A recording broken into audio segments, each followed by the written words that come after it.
This is Democracy Now! I'm Amy Goodman. We end today's show remembering the legendary peace activist Frances Crowe, who died on Tuesday at the age of 100 in Northampton, Massachusetts. Over the past 7 decades, Frances has been arrested countless times, protesting war, nuclear weapons, nuclear power. She was a war tax resistor, refusing to pay taxes to support the sprawling Pentagon budget. She opposed South African apartheid and U.S. intervention in Central America in the 1980s and in Iraq and Afghanistan in the 2000s.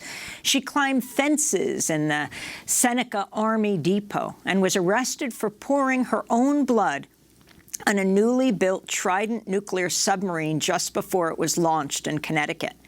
Frances Crowe was last arrested at the age of 98, protesting the construction of a new pipeline. In 2005, I interviewed Frances Crowe in front of a live audience in her town of Northampton, Massachusetts. She described how she became a peace activist on August 6, 1945, the day the U.S. dropped the first nuclear bomb on the Japanese city of Hiroshima. At the time, her husband Tom was a physician in the Army Medical Corps. I was a bride. My husband was in the Medical Corps in the Army.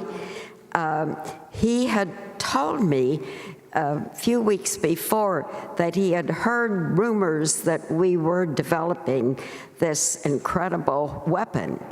And he was at sea when we dropped the bomb, but I was alone in our apartment in New Orleans.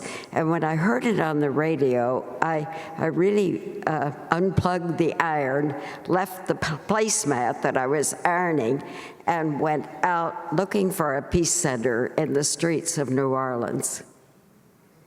And then what happened? And then, you know, slowly, we kept moving in the direction of working for change. My husband, when he was discharged, he went to the University of Rochester, where he was studying radiology. And there, of course, the head of the Manhattan Project had been Leslie Groves from the University of Rochester. So that was a challenge. But eventually we ended up in Northampton, and it was fertile ground for organizing. I found in the early 50s, there were a lot of people very concerned about the atmospheric testing of weapons. So a friend and I set up a Women's International League for Peace and Freedom. My husband worked with the Physicians for Social Responsibility, and we've just continued. Frances Crowe, how did you move from peace activism to media activism? What is the connection that you see? Well, after 28 years of trying very hard to organize on issues of peace and justice locally, I finally came to the realization that the only way we were going to bring about change in this country was to have independent community radio.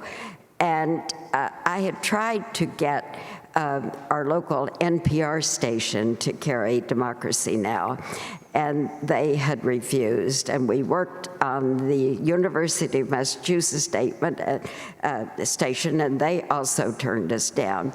So finally, when a friend I heard was broadcasting from the top of a mountain, Democracy Now!, I got in touch with him and said, you know, the road was about to close and we couldn't do it in the wintertime, although he was on the air every afternoon from 4:30 to 5:30. So we tried to get several other venues in Northampton where there would be higher spots. So finally we said, we'll try my backyard. So I put a pole up and we were on the air. And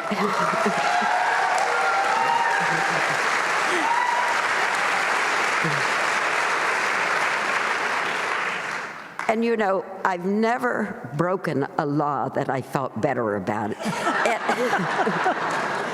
It gave me a large charge every day.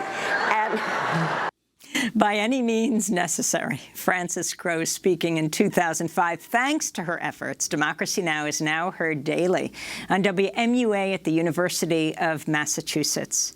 When I spoke to her last week to say goodbye, Frances said bringing Democracy Now! To the Pioneer Valley was one of her proudest acts. Frances Crowe was also featured in Robbie Lepser's 2019 documentary Power Struggle about the grassroots resistance movement to shut down the Vermont Yankee nuclear power plant. This excerpt begins with Frances Crowe heading to engage in civil disobedience at the plant 1 month after the 2011 nuclear meltdown at Fukushima in Japan.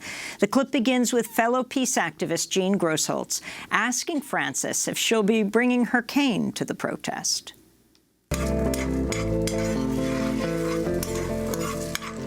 You gonna bring your stick with you? I'm gonna bring my stick, yes. Well, see, I don't bring mine anymore because they've taken so many of mine away from me. Oh, You know? yes. I had some good ones. Had a whole thing on the end. So I just need to take my ID for when we're arrested. My problem is my balance isn't good. Yeah, well, mine isn't either. I fall all the time. I fell in a mud puddle walking the dogs the other day. My jacket, my boots, I was completely covered in mud. Well, my problem, when I fall down, I can't get up. Well, there's that, too. Mary Ann is going to be the lead car, and Susan, you'll be the second car. If we go through the first set of gates, which will be open, we've breached security. And then probably the second set would be open, and they would be in the process of shutting it as we were walking towards that. And so then that could be the gate that we would chain shut. So we're all going to be arrested. There's no doubt about that. So backseat folks, especially if you see a policeman, just somebody duck, because I'm only supposed to have 4. We just don't want to be stopped, and everyone will get a ticket. I'm here because I think this is very dangerous. We're facing the end of life on this planet if we don't do something about nuclear power.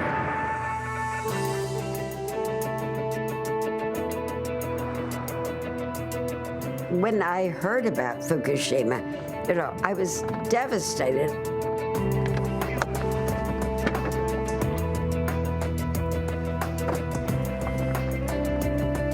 I felt I've got to get there at Vermont Yankee because it's our potential Fukushima.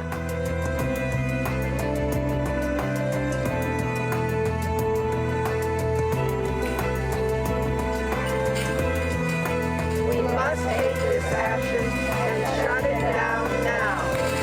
No more accidents, no more leaks, no more lies, no more.